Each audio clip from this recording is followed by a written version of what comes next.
जय जगन्नाथ। जय मां समलेश्वरी।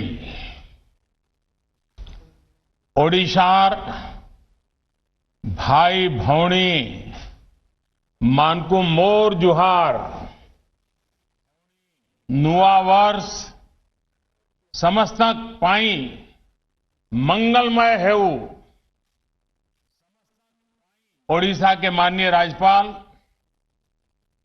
प्रोफेसर गणेशीलाल जी, मुख्यमंत्री मेरे मित्र श्रीमान नवीन पटनायक जी, केंद्रीय कैबिनेट में मेरे सहयोगी डॉक्टर रमेश पोखरियाल निशंक जी, उड़ीसा के ही रतन भाई धर्मेंद्र प्रधान जी, प्रताप सारंगी जी, ओडिशा सरकार के मंत्री, सांसद और विधायकगण, आईआईएम संबलपुर की चेयरपर्सन श्रीमती अरुंधति भट्टाचार्य जी, डायरेक्टर प्रोफेसर्स महादेव जायसवाल जी, फैकल्टी स्टाफ और मेरे सभी युवा साथियों, आज आईआईएम कैंपस के शिलान्यास के साथ ही ओडिशा के युवा सामर्थ्य को मजबूती देने वाली एक नवीन शिला भी रखी गई है। आईआईएम संबलपुर का परमानेंट कैंपस ओडिशा की महान संस्कृति और संसाधनों की पहचान के साथ ओडिशा को मैनेजमेंट की दुनिया में नई पहचान दिलाने वाला है। नए वर्ष के शुरुआत में इस शुभारंभ ने हम सबके आनंद को दोगुना कर दिया है। साथियों, बीते दशकों में एक ट्रेंड देश ने देखा। बाहर बने मल्टीनेशनल्स बड़ी संख्या में आए और इसी धरती पर आगे भी बढ़े। ये दशक और ये सदी भारत में नए नए मल्टीनेशनल के निर्माण का है। भारत का सामर्थ्य दुनिया में छा जाए, इसके लिए ये उत्तम कालखंड आया है। आज के स्टार्टअप्स ही कल के मल्टीनेशनल्स हैं और ये स्टार्टअप्स ज्यादातर किन शहरों में बन रहे हैं, जिन्हें हम आमतौर की भाषा में टीयर 2, टीयर 3 सिटीज कहते हैं। आज स्टार्टअप्स का उभार उन जगह पे देखा को मिलता है। इन स्टार्टअप्स को भारतीय युवाओं की नई कंपनियों को और आगे बढ़ने के लिए उसके लिए बेहतरीन मैनेजर्स चाहिए।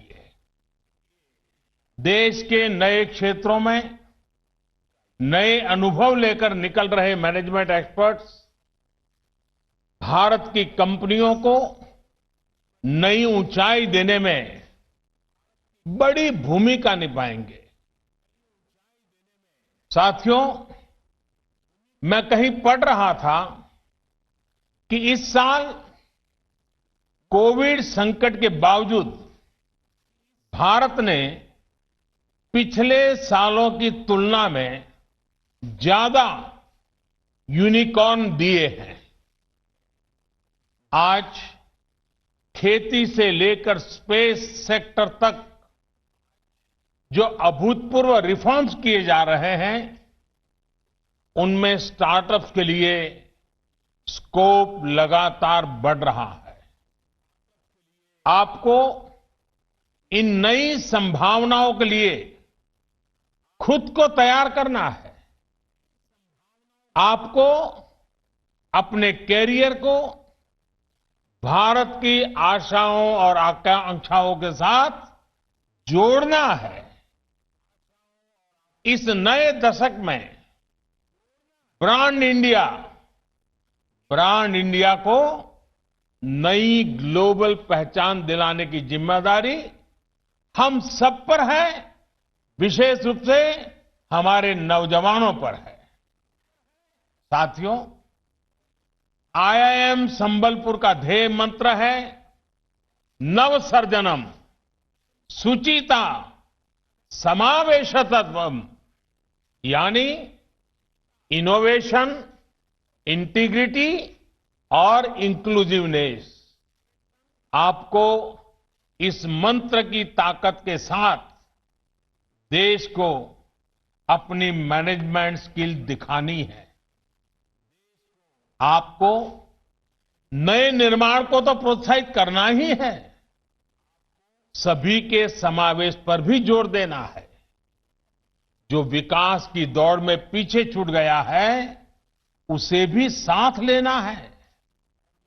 जिस जगह पर आईआईएम का परमानेंट कैंपस बन रहा है, वहां पहले से मेडिकल यूनिवर्सिटी है, इंजीनियरिंग यूनिवर्सिटी है, 3 और यूनिवर्सिटीज है, सैनिक स्कूल भी है, सीआरपीएफ और पुलिस के लिए ट्रेनिंग इंस्टीट्यूट भी है। जो लोग संबलपुर के बारे में ज्यादा नहीं जानते, वो भी अब अंदाज लगा सकते हैं कि आईआईएम जैसे प्रतिष्ठित संस्थान के बनने के बाद ये क्षेत्र कितना बड़ा एजुकेशन हब बनने जा रहा है। संबलपुर आईआईएम और इस क्षेत्र में पढ़ने वाले स्टूडेंट्स, प्रोफेशनल्स के लिए सबसे खास बात ये होगी, ये पूरा इलाका ही एक तरह से आपके लिए एक प्रैक्टिकल लैब की तरह है। ये जगह प्राकृतिक रूप से इतनी भव्य है। ओडिशा का गौरव हीराकुंड बांध आपसे कोई ज्यादा दूर नहीं है। बांध के पास देवरीगढ़ सेंचुरी अपने आप में खास तो है ही, इसके बीच में वो पुण्य स्थान भी है जिसे वीर सुरेंद्र साईं जी ने अपना बेस बनाया था। इस एरिया के टूरिज्म पोटेंशियल को और बढ़ाने के लिए यहां के स्टूडेंट्स के आइडियाज और मैनेजरियल स्किल बहुत काम आ सकते हैं। ऐसे ही संबलपुरी टेक्सटाइल भी देश विदेश में मशहूर है। बांदा इक्कत फैब्रिक, उसका यूनिक पैटर्न डिजाइन और टेक्सचर बहुत ही खास है। इसी तरह इस क्षेत्र में हैंडीक्राफ्ट का इतना काम होता है। सिल्वर फिलीग्री, पत्थरों पर नक्काशी, लकड़ी का काम, ब्रास का काम, हमारे आदिवासी भाई बहन भी इसमें बहुत पारंगत है। आईआईएम के छात्र छात्राओं के लिए संबलपुर के लोकल को वोकल बनाना उनका एक अहम दायित्व है। साथियों, आप ये भी भली भांति जानते हैं कि संबलपुर और उसके आसपास का इलाका अपनी मिनरल और माइनिंग स्ट्रेंथ के लिए भी जाना जाता है।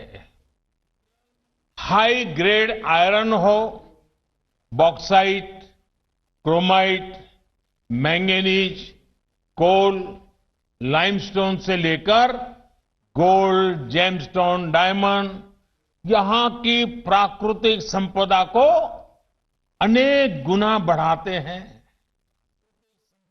देश के इन नेचुरल एसेट्स को बेहतर मैनेजमेंट कैसे हो, कैसे ये पूरे क्षेत्र का विकास करें, लोगों का विकास करें, इसे लेकर भी आपको नए आइडियाज पर काम करना है। साथियों, ये मैंने आपको कुछ ही उदाहरण दिए हैं। उड़ीसा में वन संपदा, खनिज, रंगबती संगीत, आदिवासी आर्ट और क्राफ्ट, स्वभाव कवि गंगाधर मेहर की कविताएं, क्या नहीं है उड़ीसा के पास। जब आप में से अनेक साथी संबलपुरी टेक्सटाइल या फिर कटक की फिलीग्री कारीगरी, उसको ग्लोबल पहचान दिलाने में अपने कौशल का इस्तेमाल करेंगे, यहां के टूरिज्म को बढ़ाने के लिए काम करेंगे, तो आत्मनिर्भर भारत अभियान के साथ ही ओडिशा के विकास को भी और गति मिलेगी और नई ऊंचाई मिलेगी।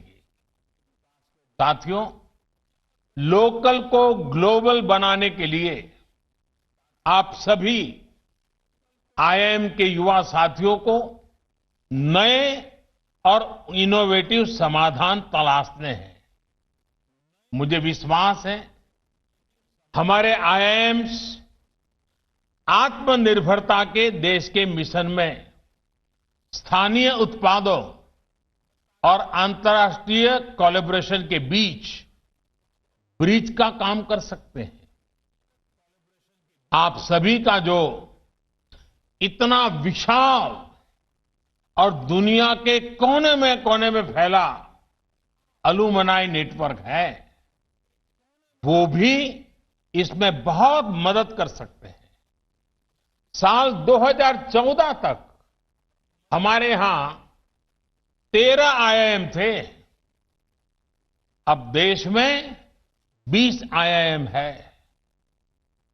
इतना बड़ा टैलेंट पूल आत्मनिर्भर भारत अभियान को बहुत विस्तार दे सकता है। साथियों, आज दुनिया में अपॉर्चुनिटीज भी नहीं है, तो मैनेजमेंट की दुनिया के सामने चैलेंजेस भी नए हैं। इन चैलेंजेस को भी आपको समझना होगा। अब जैसे एडिटिव प्रिंटिंग या तो 3D प्रिंटिंग पूरी प्रोडक्शन इकोनॉमी को ही चेंज कर रही है। अभी आपने न्यूज में सुना होगा, पिछले महीने ही एक कंपनी ने चेन्नई के पास एक पूरी 2 मंजिला इमारत को ही 3D प्रिंट किया है।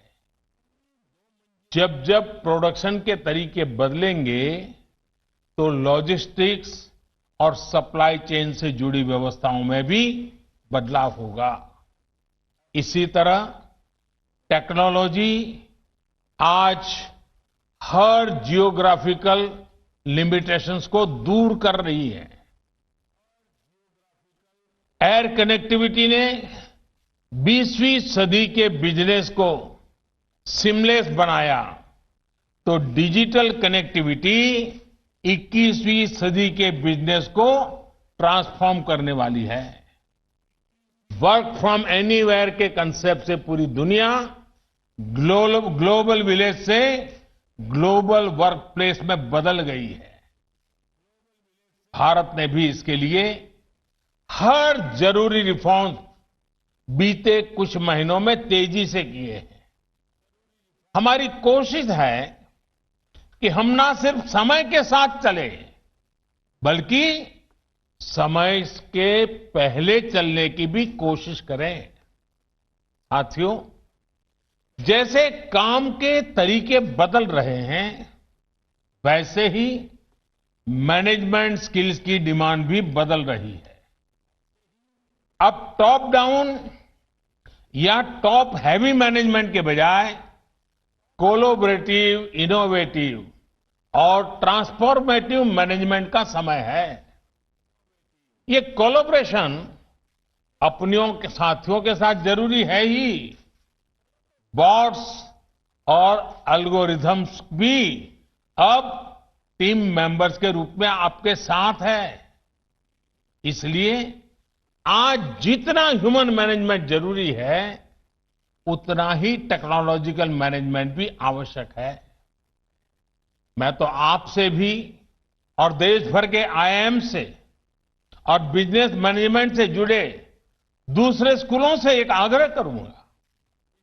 कोरोना संक्रमण के इस पूरे दौर में टेक्नोलॉजी और टीम वर्क की भावना से देश ने कैसे काम किया, किस प्रकार से 130 करोड़ देशवासियों की सुरक्षा के लिए कदम उठाए गए, जिम्मेवारियां उठाई गई, कोलैबोरेशन किया गया, जन भागीदारी का अभियान चलाया गया।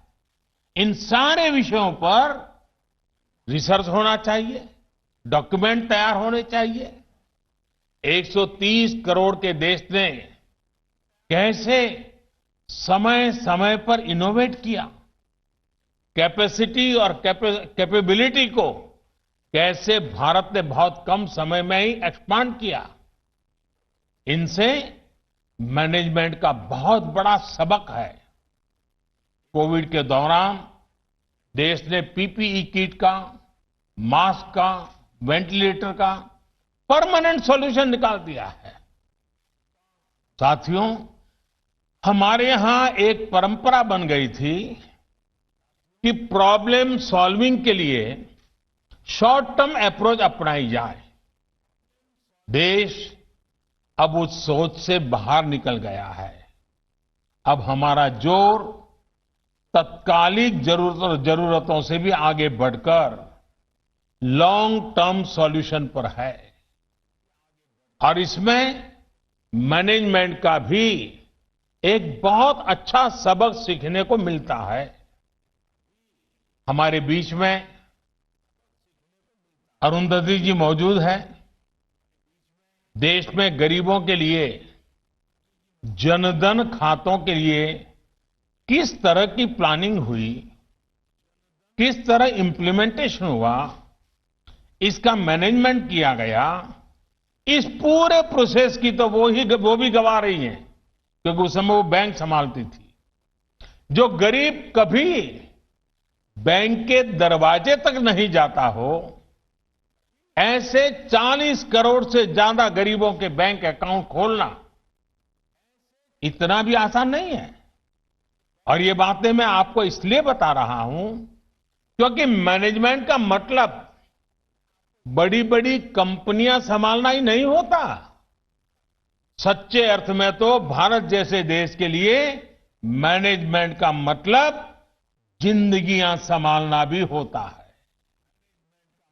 मैं आपको एक और उदाहरण देता हूं और ये इसलिए अहम है कि ओडिशा के ही संतान भाई धर्मेंद्र प्रधान जी की इसमें बड़ी भूमिका रही है। साथियों, हमारे देश में रसोई गैस आजादी के करीब करीब 10 साल बाद आ ही गई थी, लेकिन बाद के दशकों में रसोई गैस एक लग्जरी बन गई, रहीशी लोगों की प्रतिष्ठा बन गई। लोगों को एक गैस कनेक्शन के लिए इतने चक्कर लगाने पड़ते थे, इतने पापड़ बेलने पड़ते थे और फिर भी उन्हें गैस नहीं मिलती थी। हालत ये थी कि साल 2014 तक, आज से 6 साल पहले 2014 तक देश में रसोई गैस की कवरेज सिर्फ 55% थी, 55% थी। जब अप्रोच में परमानेंट सॉल्यूशन का भाव न हो तो यही होता है। 60 साल में रसोई गैस की कवरेज सिर्फ 55%। अगर देश इसी रफ्तार से चलता तो सबको गैस पहुंचने में ये शताब्दी भी आधी और बीत जाती। 2014 में हमारी सरकार बनने के बाद हमने तय किया कि इसका परमानेंट सॉल्यूशन करना ही होगा। आप जानते हैं आज देश में गैस कवरेज कितनी है? 98% से भी ज्यादा, 98% से भी ज्यादा। और यहां मैनेजमेंट से जुड़े आप सभी लोग जानते हैं कि शुरुआत करके थोड़ा बहुत आगे बढ़ना आसान होता है। असली चैलेंज होता है कवरेज को 100% बनाने में। साथियों, फिर सवाल ये है कि हमने ये कैसे प्राप्त किया, कैसे अचीव किया। ये आप मैनेजमेंट के साथियों के लिए बहुत अच्छी केस स्टडी है। साथियों, हमने एक तरफ प्रॉब्लम को रखा, एक तरफ परमानेंट सॉल्यूशन को रखा। चुनौती थी नए डिस्ट्रीब्यूटर्स की। हमने 10,000 नए गैस डिस्ट्रीब्यूटर कमीशन किए। चुनौती थी बॉटलिंग प्लांट कैपेसिटी की। हमने देश भर में नए बॉटलिंग प्लांट लगाए, देश की क्षमता को बढ़ाया। चुनौती थी इंपोर्ट टर्मिनल कैपेसिटी की। हमने इसे भी सुधारा। चुनौती थी पाइपलाइन कैपेसिटी की। हमने इस पर भी हजारों करोड़ रुपए खर्च किए और आज भी कर रहे हैं। चुनौती थी गरीब लाभार्थियों के चयन की। हमने ये काम भी पूरी पारदर्शिता से किया। विशेष तौर पर उज्ज्वला योजना शुरू की। साथियों, परमानेंट सॉल्यूशन देने की इसी नीयत का नतीजा है कि आज देश में 28 करोड़ से ज्यादा गैस कनेक्शन है। 2014 से पहले देश में 14 करोड़ गैस कनेक्शन थे। सोचिए, 60 साल में 14 करोड़ गैस कनेक्शन। हमने पिछले 6 वर्षों में देश में 14 करोड़ से ज्यादा गैस कनेक्शन दिए हैं। अब लोगों को रसोई गैस के लिए भागना नहीं पड़ता, चक्कर नहीं लगाना पड़ता। यहां उड़ीसा में भी उज्ज्वला योजना की वजह से करीब करीब 50 लाख गरीब परिवारों को गैस कनेक्शन मिला है। इस पूरे अभियान के दौरान देश ने जो कैपेसिटी बिल्डिंग की, उसी का नतीजा है कि उड़ीसा के 19 जिलों में सिटी गैस डिस्ट्रीब्यूशन नेटवर्क तैयार हो रहा है।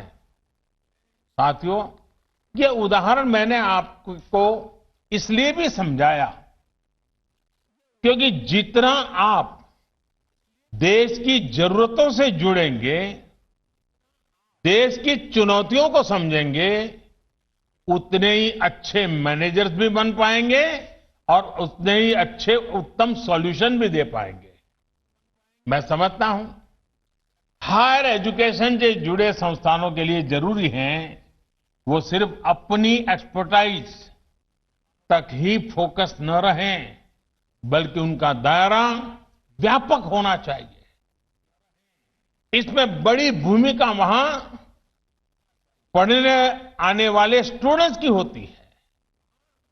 नई नेशनल एजुकेशन पॉलिसी में broad based multidisciplinary holistic approach पर बल दिया गया है।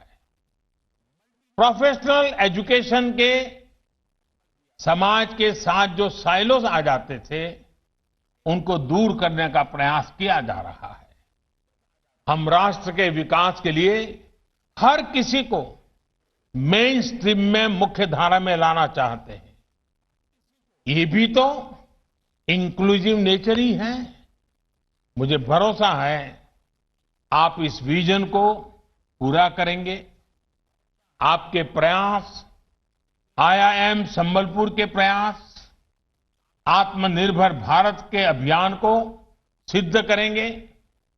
इन्हीं शुभकामनाओं के साथ आपण मान को बहुत बहुत धन्यवाद। नमस्कार।